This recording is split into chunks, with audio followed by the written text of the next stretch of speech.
Gerenụ akụkọ ụwa nke tata bụ Tuesday, 29 n'ime ọnwa Maachị afọ 2022. Akụkọ ụwa na-abịara gị site n'ụlọ ọrụ American Biafran Veterans Network, ABVet Radio na TV dị na Washington DC nke mba Amerịka. Onye na n'olu ya bụ Omalicha Nwada Igbo. Chezie ntị ka ị nụrụ akụkọ ndị a n'uju ya. Dịka ọ gasịrị 48 ndị ọkpa egbe wakporo ọdụ ụgbọelu Kaduna, ndị na-eyi ndụ egwu agbawala ụgbọ oloko siri Abuja gawa Kaduna. Ozi anyị nwetara kọwara sio na ụgbọ oloko a bụ 970.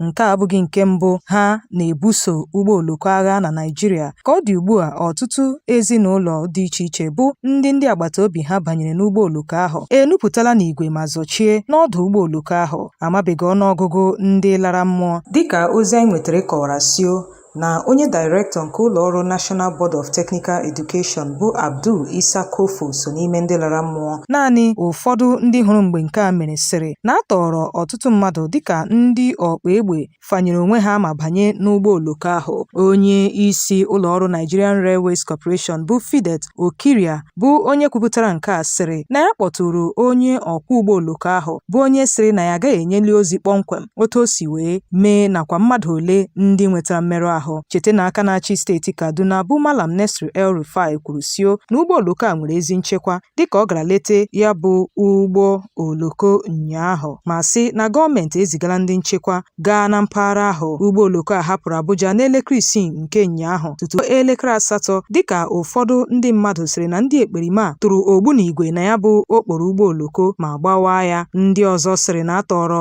ọtụtụ ndị njem ebe ụfọdụ n'ime ha tọrọ n'ụgbọ oloko ahụ. Ndị ọkpa egbe gbara ya bụ ụgbọ oloko okirikiri ma kwakwa mgbọ dịka aka igwe. Ka o sila dị, Fidet Okiria bụ onye kwupụtara nke a sịrị na ọ bụ eziokwu ma ọ sịrị na ha akwụsịtụla ọrụ n'ụlọ ọrụ ya ugbu a iji nye ndị ọrụ nchekwa ohere ka ha rụọ ọrụ ha. Ka o sila dị, ụfọdụ ndị nyere ndụ na mwakpo ahụ sịrị na egburu otu nwaanyị onye aha ya bụ Chinelo bụ onye dibịa bekee bụ onye agbagburu n'oge eburu agha ahụ, tinyekwara otu nwa okorobịa ọzọ. Ha sịrị na ha nụrụ ụda mgbawa ogbunigwe ahụ bụ nke mara ala jijiji ma ndị nọ n'ime ya bịara dakwasa ibe ha n'elu ma makpuru n'ala ya bụ ụgbọ oloko wee na-ekpe ekpere na-akpọku chi ha. Ọ sịrị na ndị ọkpa egbe wụrụ mgbọ dịka mmiri ozuzo n'ahụ ụgbọ oloko ahụ bụkwa nke tụrụ ọtụtụ ndị mmadụ n'ahụ. Ka o sila dị, gọọmenti steeti Kaduna kwupụtara sio na ọ bụ ezie na o nwere ndị nwụrụnụ mana ha ebugala ndị nwere mmerụ ahụ gaa n'ụlọ ọgwụ bụkwa ebe ha na-anara ọgwụgwọ. Ọ bụ onye kọmishọna na-ahụ maka nchekwa ime obodo bụ Samuel Arụwon bụ onye kwupụtara nke a n'ozi o zipụrụ ụnyaahụ bụ n'ụbọchị tata bụ Tuesday, abalị 29 nke ọnwa Maachị.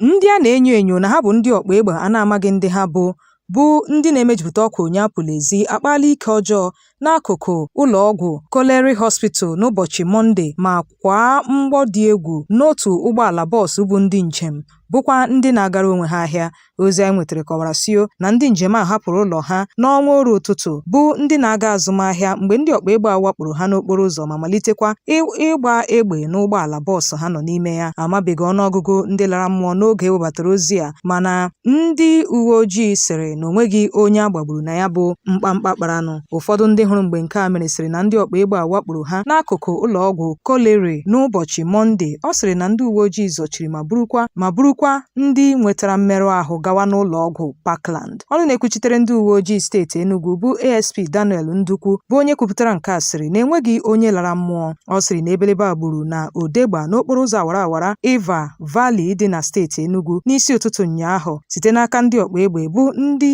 nke kpatara ndị mmadụ jiri nweta mmerụ ahụ. Ọ sịrị na ndị a bụ ndị nwetara mmerụ ahụ nọkwa ugbu a na-anara ọgwụgwọ n'ụlọ ọgwụ.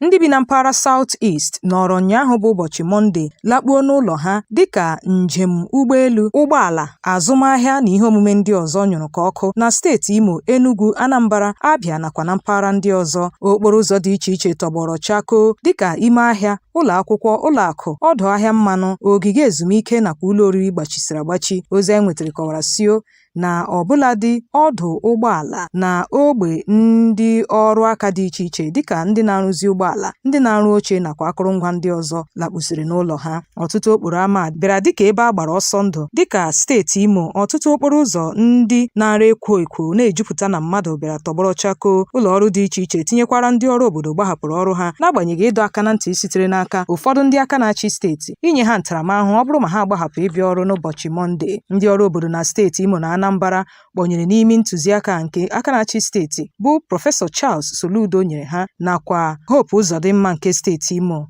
bụ nke dọrọ ha aka na ntị megide ịgbahapụ ọrụ ha. Soludo sitere n'aka onye isi ọrụ obodo bụ Odoziakụ Theodora Igwegbe gwa ndị ọrụ obodo sio na onye ọbụla agbahapụrụ ọrụ ya ka a ga-ahụta dịka onye kpara agwa na-ezighị ezi ma nyekwa ya ntaramahụhụ.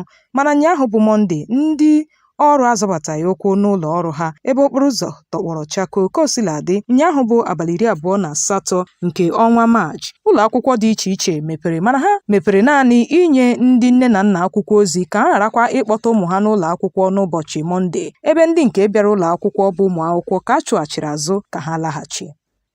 Ọtụtụ ndị mmadụ alaala mmụọ dịka ụfọdụ nwetara mmerụ ahụ mgbe ndị Fulani na-achị Nnama na ndị ọrụ ubi kwarịtara mgbọ na ọchịchị kansụl Guri na steeti Jigawa. Ozi anyị nwetara kọwara sio na ọgba aghara malitere n'izuụka gara aga mgbe ndị Fulani na-achị Nnama wakporo otu onye ọrụ ubi n'akụkụ ubi ya dị n'ime obodo Guni ma mebikwa ubi osikapa ya. Otu onye bi n'ime obodo ahụ bụ onye na-achọghị ka akpọọ ya aha gwara ndị nta akụkọ sio na ndị Fulani na-achị Nnama dị 6 n'ọnụọgụgụ ka egburu egbu ebe egbukwara ndị ọrụ ubi 3.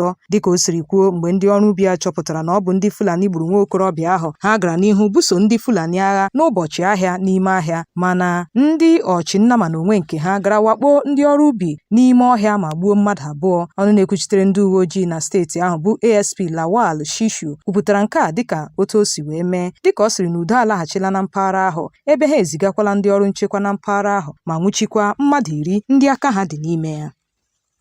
Igbo bụ Igbo ndị ọma, chete nke ọma na akụkọ a na-abịara gị site n'ụlọ ọrụ American Biafran Veterans Network ABVet Radio na TV dị na Washington DC nke mba Amerịka. Igbo onye na-arụ ọrụ dịka onye agha ka rụrụ ọrụ n'otu ndị agha na mba Amerịka nakwa na mba ụwa gbaa gburugburu. ABVet na-akpọ gị ka ị bịa sonyere otu ahụ. Naanị nyopuo ha n'akara nwaudide www.abvet.org maọbụ na WhatsApp 202-250-0001. Onye na n'olu ya bụ Omalicha Nwada Igbo. Chezie ntị ka ị nụrụ akụkọ ndị fọdụrụnụ.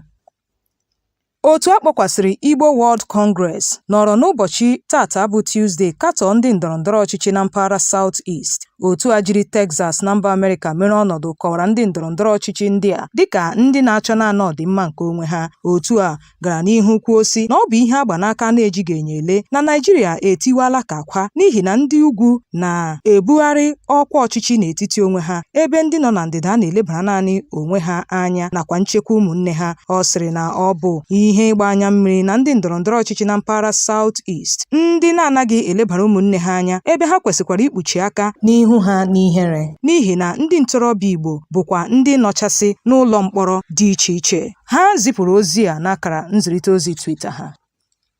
Ndị ekperima awakpola ime obodo dị iche iche n'ọchịchị kansụl Munya na steeti Niger ma gbuo ndị mmadụ n'ime obodo ahụ, tọrọkwa ndị mmadụ a na-amaghị ọnụọgụgụ ha. Ndị ekperima tọrọ otu onye ụkọchukwu Katọlik bụ Reverend Leo Raphael Ozigi nakwa ndị ụkọchukwu mmadụ 3 ndị ọzọ ma gbakwa ụlọ ụka ha ọkụ dị na Sarukin Power na ehihie Sọnde mgbe ha siri ụlọ ụka wee na-alọta ụka Mass. Onye nta akụkọ anyị sịrị na ndị ekperima zọchiri n'ụfọdụ ime obodo n'ọchịchị kansụl Munya na ehihie Sọnde ma gaa site n'ụlọ ruo n'ụlọ wee na-ebukọrọ ngwa nri ndị mmadụ. Ha gburu ọtụtụ ndị obodo ahụ bụ ndị a na-amaghị ọnụọgụgụ ha. Ozi anyị nwetara kọwara sio na ndị ekperima jiri ọgba tumtum wee zọchie na ọchịchị kansụl ahụ ebe ha gakwara wakpo ime obodo Tishun, Kabuli, Jeso, Guni, Guinea, Chibani, Injita nakwa ndị ọzọ. Ha gakwara n'ihu hiwe ogbe ha n'ime obodo Chibani ma gbochie akwa mmiri jikọtara ọchịchị kansụl Munya na Shiroro ma gbochikwa ndị ọrụ nchekwa ịbata n'ime obodo ahụ bịa nyere ndị obodo aka. Ndị bi n'ime obodo Zagaza sịrị na a gbara otu nwoke gbara 80 ọkụ dịka ndị obodo ahụ hapụrụ obodo ha rie mbọmbọ. Nchọpụta emere gosiri na nwoke a n'ihi agadi ya enweghị ike ịgba ọsọ kama ọ bara n'ime ụlọ ya bụkwa nke ndị ọkpa egbe bịara gbaa ya ọkụ. Ka o siladị, onye kọmishọna na-ahụ maka ọchịchị kansụl na nchekwa obodo bụ Emmanuel Umar kwupụtara nke a dịka eziokwu. Ndị agha nke ngalaba 82 Division nke ndị agha Naịjirịa bụ ndị na-ebu agha megide ndị omekome n'oke ala dị n'agbata steeti Imo na Anambra ekwuola sio na ha akụsasịala ndị a na-enyo enyo na ha bụ ndị otu Eastern Security Network n'ime obodo Ọsụmohu dị n'ọchịchị kansụl Ihiala na steeti Anambra. N'otu ozi nke ọnụ na-ekwuchitere ndị agha bụ Brigadier General Onyema Nwachukwu zipụrụ, o kwuru sị na mwakpo ha gara n'ime obodo ahụ. Ọ sịrị na ha zọchiri n'ogbe ndị omekome a ma chọpụta ọtụtụ akụrụngwa ndị gụnyere egbe pump action dị 22, obere egbe nta eji achụ nta dị 19, tinyekwara mma oge na ọtụmọkpọ ndị ọzọ. Ha nwetakwara ekwentị, mpempe sim card, igwe laptop, ụgbọala Hilux nakwa akụrụngwa ndị ọzọ. Nwachukwu sịrị na nnyocha ha mere gosiri na otu nwa amadi bụ Innocent Obieke bụ onye a maara dịka Double Lion bụ onye jiri ogbe ahụ na-achị eze, bụkwa onye ndu ndị nche obodo na onye nchịkọta ndị omekome na mpaghara ahụ, mana nwa amadi ahụ na ndị otu ya riri mbọmbọ n'oge njinji a jiri. Igbo ndị ọma, otu a ka ọha anyị bụ akụkọ ụwa nke taa. Cheta nke ọma na ọ bịara gị site n'ụlọ ọrụ American Biafran Veterans Network ABVet Radio na TV dị na Washington DC nke mba Amerịka. Anyị ga-enyefe unu ugbu a n'aka Chief Obidike bụ onye nọ na BTV News dị na Washington, onye ga-akọrọ gị akụkọ ụwa n'asụsụ Bekee ma mesịa wetara gị ihe omume nke akpọrọ Let's Talk About It with Chief O. Onye nụrụ olu ya bụ Omalicha Nwada Igbo. Ụbọchị nta ka anyị chụọ n'Owere Nchi. Ka emesịanụ.